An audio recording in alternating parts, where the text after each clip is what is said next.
It's a beautiful morning and good morning to you and welcome to Sport This Morning. I'm Cecilia Omogbe. Great to have you here with us on the show to talk sports, of course, like we always do on Sports This Morning.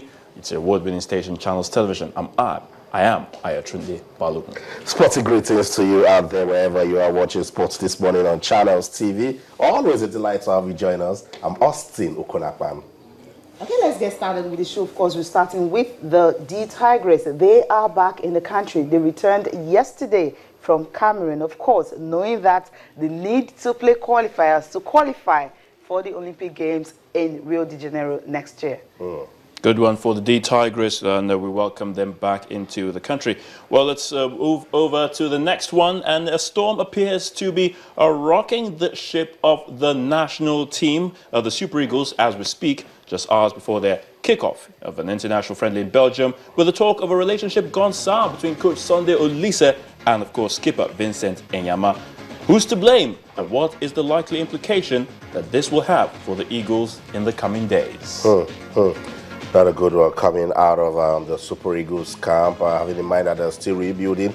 But back here in Nigeria, no storm at the moment, but it's like it's not going to happen for the home-based players because the trip to Belgium is yet undecided. The Belgian embassy refused to grant visas to some of the players, and as it is, if they don't leave the country today to join the other players in Belgium, then there's actually no point going on that trip.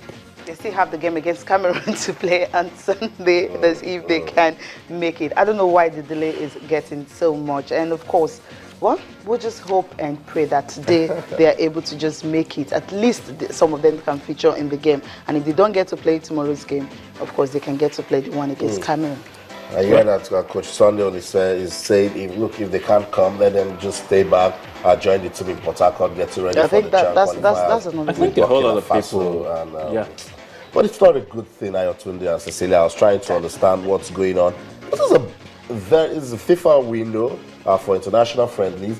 The NFF contacted the Belgian government. They agreed to say, hey, come play the game in our country. So why not give players of the national team visas to go for this assignment? Something is definitely amiss somewhere. You know, there seems to be a gap, but we don't know where the gap is actually coming from, or we don't know who's at fault here. They said they actually requested for some documents. I mean, at first when they submitted it, after 1 week, they didn't request for such documents. So at the end of the day, they were now requesting for certain documents, and they had to go give them those documents and all that. So they're still holding on to the visas and all that. I don't know how long it's going to take for them to actually give them that. But I think maybe this is something that the Nigerian government can do.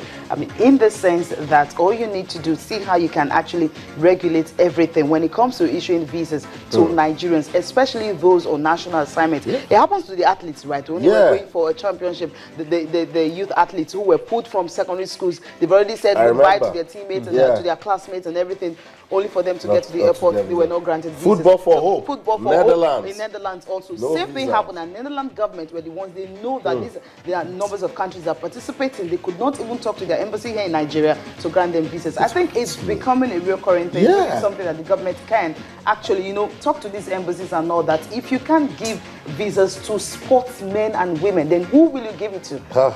Politicians. Okay.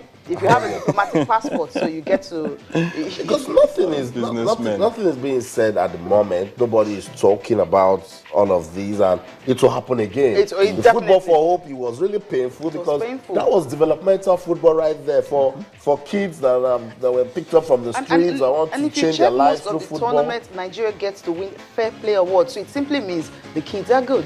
Something else. We need to do something. Really wrong. Anyway, aside from all of the talk of the Super Eagles and visa issues and all of that, other events, of course, have been taking place, and I've been watching with keen interest, talking about the China Open, Novak Djokovic, and of course, Rafa Nadal seems to be pulling their weight as usual, like we expect them to. Who knows? They might just be coming, head-to-head, one-on-one with each other in the course of the championship. But good victories for them in their respective games. Djokovic doing a fantastic 6-1, 6-1 over Simon Bolelli. That was, total annihilation. That's a daddy play right there. Rafa Nadal 6-4, 6-4 over the Chinese. That's Wu Di. You know, that it was a tough game really for Rafa Nadal, but in the end he came out through. So, yeah. The big boys still proving their mettle. Yeah, Djokovic, of course, you know, it's normal for that tournament. He has won it 6 times, and the only time he hasn't won it was when he did not even participate.